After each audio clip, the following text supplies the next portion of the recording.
যদি আমরা ক্ষমতা আসি প্রথম বছরে কুমিল্লাকে বিভাগ করা হবে ইনশাআল্লাহ। মাসের পর মাস আমি সহ চেষ্টা করে একটা কনসেনসাস রিফর্ম কমিটির সংস্কার কমিটি আমরা করছিলাম এবং কতগুলো মৌলিক সংস্কার আমরা করেছি আলহামদুলিল্লাহ। এবং সেই সংস্কারের ভিতরে আমরা একটাতে সাইন করেছি। আমাকে চিফ অ্যাডভাইজার বলেছে যে আপনি যে কলম দিয়ে সাইন করেছেন সেই কলমটি বাংলাদেশের জাদুঘরে সংরক্ষিত হবে ইনশাআল্লাহ।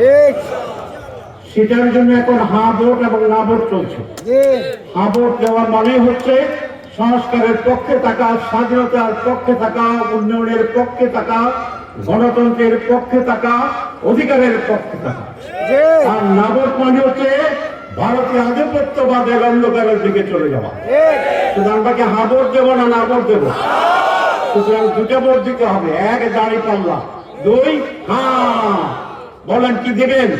হ্যাঁ। হ্যাঁ মানে বাংলাদেশ স্বাধীনতা, না মানে দিল্লির বশ্যতা। তখন স্লোগান উঠেছিল দিল্লি না ঢাকা, দিল্লি না ঢাকা, দিল্লি না ঢাকা। মুসলিম বাংলাদেশ আমরা মাথা উঁচু করে দাঁড়াবো। আল্লাহ ছাড়া কারো কাছে মুসলমানরা মাথা নত জানেন না। ভারতের নির্বাচন সেই সিদ্ধান্ত নেবে এই জাতি।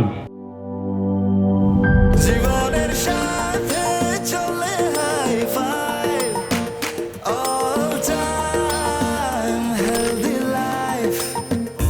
নিশ্চিন্তে খান, স্বাস্থ্যকর অল টাইম পান। All time healthy life.